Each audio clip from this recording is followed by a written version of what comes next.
La propuesta del curso en general implica integrar diversos conceptos que tienen que ver con derechos y justicia. En particular tienen que ver con derechos de la infancia y más particularmente todavía con el derecho del acceso a la justicia para niñas, niños y adolescentes. Para ello, y en ese contexto, es necesario plantearse cuál es el lugar y el rol particular que ocupan las y los psicólogos en este contexto de derechos humanos de la infancia y de acceso a la justicia. Como punto de partida conceptual, pensamos que es bien importante para las y los psicólogos tener información sobre diferentes visiones que se han ido desarrollando social y culturalmente respecto de la infancia, que esencialmente son tres visiones: la visión indiferenciada de la infancia, la visión tutelar de la infancia y por último la visión desde entender al niño como sujeto de derechos, que se llama y se denomina la visión de derechos. Vamos a revisar estas tres visiones históricas de la infancia de una manera un poco particular. Vamos a observar fragmentos de una presentación animada que se elaboró y se diseñó para un curso parecido a este, pero dirigido específicamente a jueces y juezas en contacto con niños, niñas y adolescentes en el sistema de justicia. Y entonces podremos ver que esa presentación va definiendo y describiendo las tres visiones de infancia con una perspectiva particular. En principio va a hablar de la obligación del Estado, y lo que queremos es utilizar esta presentación de manera reflexiva para pensar y construir el rol de las y los psicólogos en este contexto.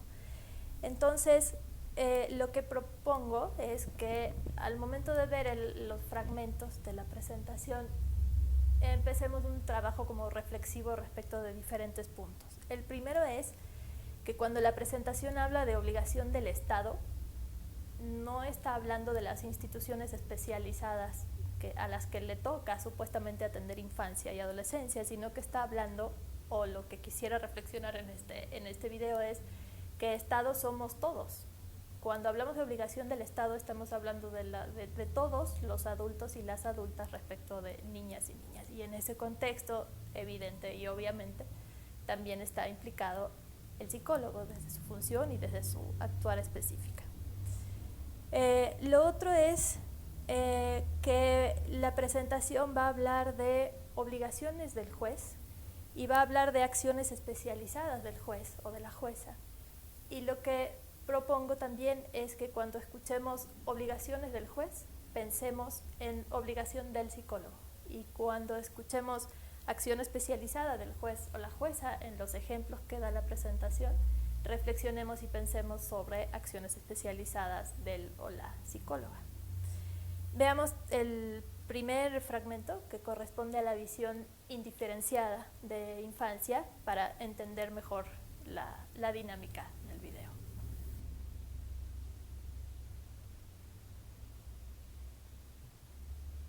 En esta presentación vamos a hablar sobre tres visiones que socialmente han predominado con respecto a la infancia. En particular, vamos a ver qué implica cada una de estas visiones con relación a la obligación del Estado frente a los derechos de niños, niñas y adolescentes. Y veremos un ejemplo de cómo cada una de estas visiones sería aplicado en un caso concreto del derecho familiar. La primera visión la podemos llamar la visión indiferenciada. En esta visión no se reconoce al niño y a la niña como un sujeto distinto del adulto. Cuando se le mira al niño, al adolescente, y que rara vez se le mira, se le trata tal cual como si fuera un adulto en pequeño. Esto implica que el Estado realmente no asume una obligación específica con respecto a la infancia. Cuando el Estado por alguna razón tiene que interactuar con la infancia, lo hace brindando un trato exactamente igual al que se le brinda a los adultos. El resultado, bajo esta óptica, es que el niño frecuentemente queda excluido de estos servicios que le resultan inaccesibles e inadecuados. Para ver qué significa esta visión aplicada en un caso concreto, tomemos como ejemplo un juicio de materia familiar que versa sobre la separación de una pareja con hijos. Bajo esta visión, a menos de que una de las partes propusiera que el juez considerara un tema de guardia y custodia, este tema pasaría desapercibido. Es decir, la infancia queda invisibilizada y sometida a los intereses y peticiones de los adultos que la representan. Frente a la infancia, el Estado no asume una obligación especial distinta a la que tiene con respecto a los adultos. Lo que acabamos de ver en la presentación es que desde esta visión, desde la visión indiferenciada, se ve al niño o la niña como un adulto pequeño sin alcanzar a percibir y a comprender la diferencia específica que existe entre adultos y entre niños, niñas y adolescentes. Y en ese sentido, entonces, el Estado no adquiere ni ejecuta obligaciones específicas y atención especializada. Básicamente no se ve a la infancia y a la adolescencia y a sus necesidades y mucho menos a sus derechos. Si trasladamos esto que acabamos de ver al contexto clínico, psicológico, predominaría en el actuar del psicólogo y en la mirada del psicólogo una visión indiferenciada de la infancia en un ejemplo como el que sigue. Si yo fuera una psicóloga que está atendiendo a una pareja que llega a mi consulta con una demanda de resolver y analizar conflictos de pareja. Desde la visión indiferenciada, yo podría llevar adelante el proceso terapéutico incluso durante muchos meses o años, siguiendo específicamente la demanda de esos adultos, sin siquiera preguntarme qué está pasando en ese contexto y en esa familia con los niños, las niñas y los adolescentes. Si solo sigo esa demanda, estoy actuando como lo que menciona la presentación, a petición de parte, que es como la mirada y el concepto desde lo jurídico. Si solo atiendo una necesidad de un niño o una niña y un derecho, cuando se me hace evidente porque ese niño pide ayuda o porque uno de los adultos dice que necesita ayuda para sus hijos, entonces estoy actuando desde una mirada indiferenciada. A mí no se me ocurre que existen niños en esa familia y no se me ocurre, en motu propio, adelantarme y percibir qué es lo que necesitan y cuáles son sus derechos. En este contexto, entonces, los niños y las niñas quedarían fuera de la acción especializada y fuera de la protección específica del psicólogo, en el sentido que vamos a seguir viendo más adelante. Veamos el segundo fragmento del video que corresponde a la visión tutelar de la infancia. La segunda visión puede llamarse la visión tutelar. Bajo esta óptica sí se reconoce la diferencia entre el niño y el adulto. Sin embargo, la diferencia se coloca únicamente sobre la carencia. Por decirlo de alguna manera, el niño es visto como un adulto en formación, un adulto carente. El niño, visto como objeto de protección y no como sujeto de derechos, se considera que es propiedad de la familia. Es decir, mientras está bajo la protección de la familia, el Estado no tiene ningún tipo de obligación con respecto a él. Esta visión también se ha conocido como la doctrina de situación irregular.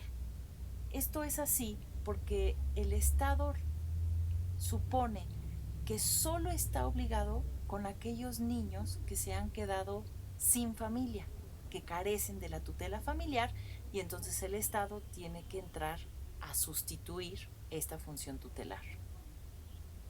Es de notarse que bajo la visión tutelar, el Estado se asume más como sustituto de la familia que como Estado.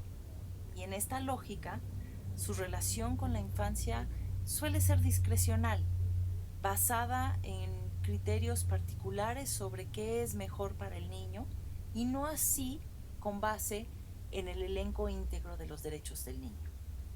Bajo la visión tutelar, la respuesta del Estado frente a los niños y niñas necesitados de protección casi siempre era la institucionalización. Frecuentemente, en una misma institución, podían convivir niños con necesidades sumamente diversas. Esto es porque la lógica fundamental era la sustitución de la tutela y no así las necesidades y los derechos del niño. Bajo la lógica tutelar, el ejemplo que hemos venido viendo sobre un juicio en materia familiar se resolvería con base en el criterio individual del juzgador sobre qué es lo mejor para el niño.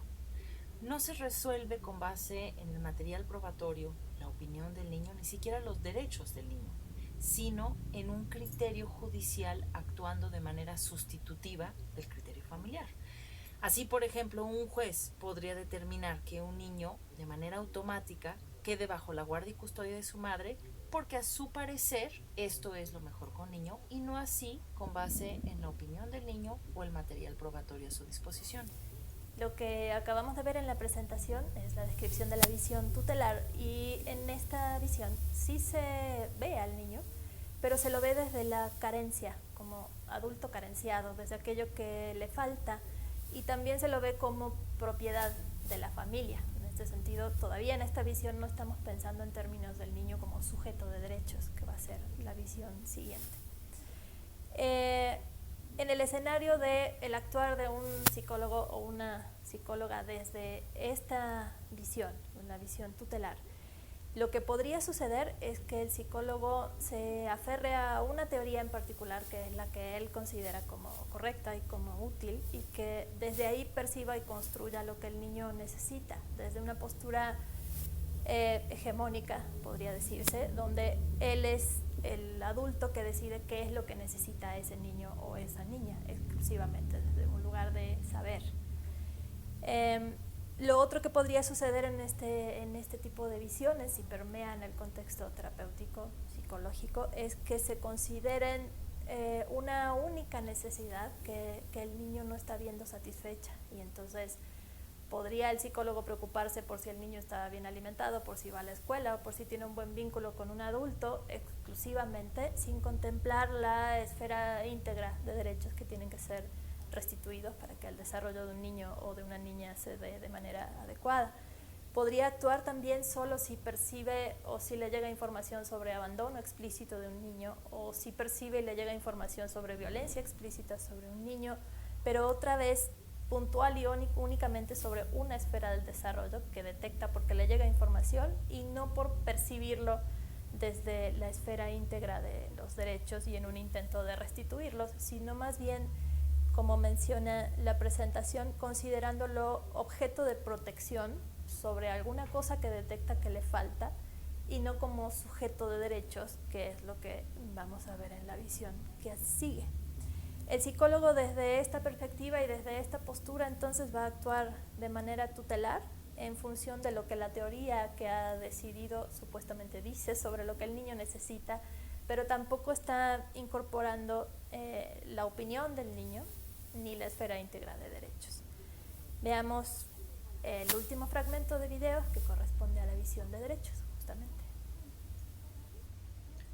La visión de derechos contempla al niño como un sujeto de derechos y no como un mero objeto de protección. Los niños, las niñas y los adolescentes tienen reconocidos todos los derechos fundamentales que se reconocen a los adultos, más una serie de derechos específicos que atienden a su especial condición de personas en desarrollo. Se reconoce que el ejercicio de sus derechos, de manera progresiva y de acuerdo a su edad y grado de desarrollo, requiere de la mediación adulta.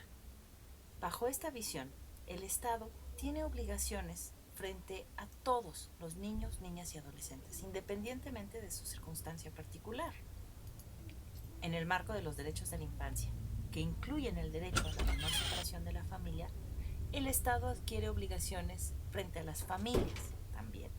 La obligación del Estado parte justamente del reconocimiento de las características particulares de la infancia. Esto significa que adquiere una obligación de garantizar servicios y trato diferenciado y especializado para la infancia, a fin de garantizar servicios accesibles y el ejercicio íntegro de sus derechos. La visión de derechos, aplicada al ejemplo que hemos utilizado de un juicio de guardia y custodia, significaría que el juez estaría obligado a valorar los derechos del niño aun y cuando ninguna de las partes haga el planteamiento. La determinación sobre la guardia y custodia, así como las visitas, deberá basarse en los elementos probatorios relativos al ejercicio de los derechos del niño, incluyendo la opinión del niño. El juzgador deberá valorar y restituir integralmente todos los derechos del niño, niña o adolescente, y para ello dictar medidas especiales de protección y restitución. Por decir, una resolución en materia familiar bajo una óptica de derechos podría contemplar temas tan diversos como custodia compartida, más reportes mensuales para verificar asistencia escolar, reportes de terapia de ambos padres, apoyo emocional para el niño con reportes de la psicóloga o el psicólogo a cargo, en fin, aquellos servicios necesarios para garantizar el pleno e íntegro ejercicio de los derechos del niño. Recapitulando, hemos visto 3 visiones distintas sobre la infancia. Una visión indiferente a la infancia, una visión tutelar y una visión de derechos. Cada una conlleva importantes implicaciones para la relación Estado-infancia y en particular las obligaciones judiciales frente a niños, niñas y adolescentes. La visión de derechos es la única visión que reconoce al niño como sujeto activo de derechos y que cabalmente da cumplimiento a las obligaciones del Estado frente a la infancia. Desde la visión de derechos, entonces, niños, niñas y adolescentes tienen reconocidos todos sus derechos y el adulto pasa a ocupar un lugar de mediador para que la infancia y la adolescencia pueda acceder a esos derechos que les son inherentes, no les son otorgados desde un adulto que tiene el poder y la sabiduría y decide qué darles, como en la visión anterior, en la que se los consideraba objetos de protección. En esta visión, el derecho le es inherente al niño o a la niña y el adulto es meramente un mediador para que pueda acceder a sus derechos. Desde esta visión es donde se entiende con mayor contundencia que cuando hablamos de Estado hablamos de todos los adultos que tienen obligaciones frente a los derechos de la infancia y la adolescencia y que entonces deberán ejecutar acciones especializadas y diferenciadas para que efectivamente logre el acceso a la esfera íntegra de los derechos que les son inherentes. El niño entonces es titular de esos derechos y el adulto es el mediador simplemente para el acceso a los mismos. En el contexto terapéutico psicológico, entonces, el psicólogo tendrá que adoptar esta función, como hacer el esfuerzo específico de considerar la esfera íntegra de derechos de cada niño, niña o adolescente que atienda y de fungir como mediador para que se restituyan todos sus derechos, no solo aquellos que detecte como vulnerados, además de los que detectes como vulnerados, pero no solo esos. Desde esta postura, entonces, en lugar de ceñirse a una terapia o a un tipo de concepto o a una teoría específica como única verdad, más bien necesitará una postura abierta, donde pueda utilizar diferentes herramientas desde diferentes puntos de vista y donde pueda construirse lo que el niño o la niña necesite junto con el niño, junto con sus adultos significativos y junto con el psicólogo o la psicóloga hasta definir cuáles son todas las acciones posibles y necesarias para restituir todos los derechos vulnerados.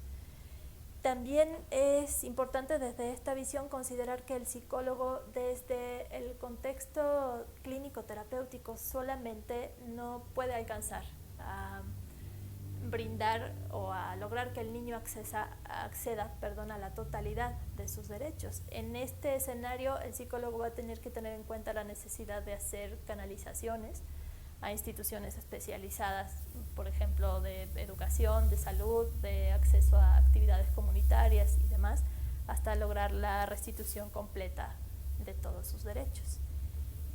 Trato diferenciado y trato especializado para el ejercicio íntegro de los derechos de niñas, niños y adolescentes significa entonces que el psicólogo tenga especial cuidado en valorar a la hora de entrar en contacto con un niño o con una familia, todos los derechos del niño, niña o adolescente, incluyendo la propia opinión de ese niño o de esa niña.